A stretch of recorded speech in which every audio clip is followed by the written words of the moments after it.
बिहार में शराब बंद है या फिर खुली हुई है, ये सवाल आपके भी जहन में उठता होगा जब आप समाज के लोगों को देखते होगे कि वो पी रहे होते हैं या फिर पी चुके होते हैं। तब आपके भी जहन में उठता होगा आखिर कैसे।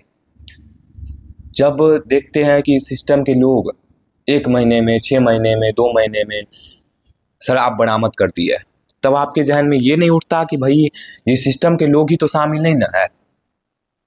सरकार को तो नुकसान हो ही रहा है, सबको मालूम है, लेकिन सरकारी लोग, उनको तो फायदा मिल रहा है ना। हफ्ता मिल रहा है, सप्ताह मिल रहा है, महीना मिल रहा है, उनको पैसा छोड़ देते हैं। और शराब खुलेआम मिलती है। खुलेआम आप नहीं कह सकते हो, क्योंकि दिखाना भी तो है ना शराब बंद है बिहार में। और मैं किसी पे ब्लेम नहीं कर रहा, मैं ये कहना चाहता हूँ कि आखिर शराब को खोल देना चाहिए या फिर बंद ही रहना चाहिए। कुछ जानलेवा घटना मैं बताता हूँ। जब शराब 2016-17 में बंद हुआ था, तब शराब बनाने की कोशिश की गई थी बिहार में लोगों के द्वारा। वो कोई केमिस्ट नहीं होते हैं, वो पढ़े लिखे नहीं होते हैं, शराब बनाने की कोशिश करते हैं। आज भी बनती है नकली शराब, जो कि कम पैसों में मिलता है और वो खुलेआम मिलता है। जो बड़े लोग होते हैं वो दूसरे राज्य से आए शराब खरीद लेते हैं, लेकिन जो छोटे लोग होते हैं, जिनके पास पैसों की कमी होती है, उनको तो भाई नकली चीज़ इस्तेमाल करना पड़ेगा ना। किसी को मालूम नहीं होता है, जो बनाने वाले होते हैं उनको ही मालूम नहीं होता है कि भाई वो कितना जानलेवा हो सकता है, कितना शरीर को हानिकारक कर रहा है, किसी को मालूम नहीं है। लेकिन फिर भी नकली शराब बन रहा है और बिक रहा है। अब कोई सत्ता वाले होंगे तो पूछेंगे कहाँ पे मिल रहा है बताओ, वो हम बताए, आप खुद खोजो ना। मैं तो बस इंफॉर्मेशन दे रहा हूँ, कुछ तथ्य को साबित करने की कोशिश कर रहा हूँ। वो तथ्य है कि कैसे जानलेवा है, आखिर वो किस प्रकार से हानिकारक करता है, क्योंकि वो किसी लैब में टेस्ट नहीं किया गया है नकली शराब।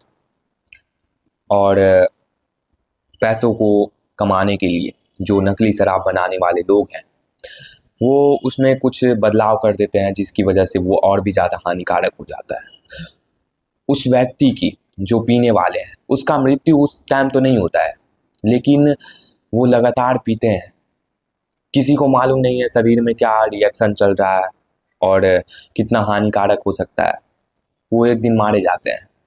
अब वो घटना सामने नहीं आती है, उस पर कोई खोजबीन नहीं होता है, क्योंकि वो छोटे लोग हैं ना, वो गरीब लोग हैं ना। शराब पी के मर गया मर गया। अब कुछ बड़ी घटना मैं बताता हूँ। मेरे को एक घटना याद है, आज से 1 साल या 2 साल पहले की है। ईयर नहीं मालूम, बस घटना मालूम है। एक इंडियन आर्मी अपना बर्थडे सेलिब्रेट करते हैं, जिसमें वो शराब घट जाता है, जिसकी वजह से वो लोकल शराब खरीदने का काम करते हैं और ख़त्म हो जाते हैं, यानी कि वो मारे जाते हैं, नकली शराब का शिकार बन जाते हैं। अब सवाल ये उठता है कि शराब बंद होने के बाद ज़्यादा हानिकारक हुआ है या फिर बंद होने से पहले ज़्यादा हानिकारक था। जी हाँ, कुछ मायने में अच्छे भी काम हुए हैं जो सरकार गिना रही है, नई सरकार भी गिना रही है कि दंगे फसाद कम हुए हैं, गाली गलौज कम हुआ है। लेकिन लोगों की ज़िंदगी के साथ तो खेल रहा है ना ये शराब। मैं ये कहता हूँ कि कम से कम जो शराब मिल रही है और जो दूसरे राज्य से लोग कष्ट कर रहे हैं लाने में, वो तो सही है।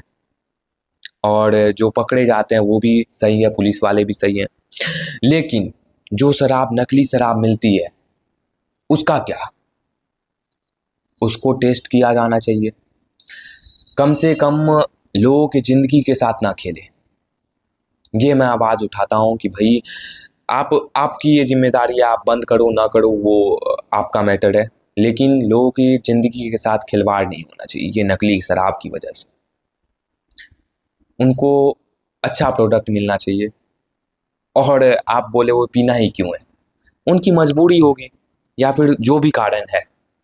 अब मैं ये नहीं कह रहा हूँ अवेलेबल कराओ लोगों को, लेकिन जो बनाने वाले लोग हैं वो अगर सुन रहे हैं तो कम से कम उसका टेस्ट करवाओ।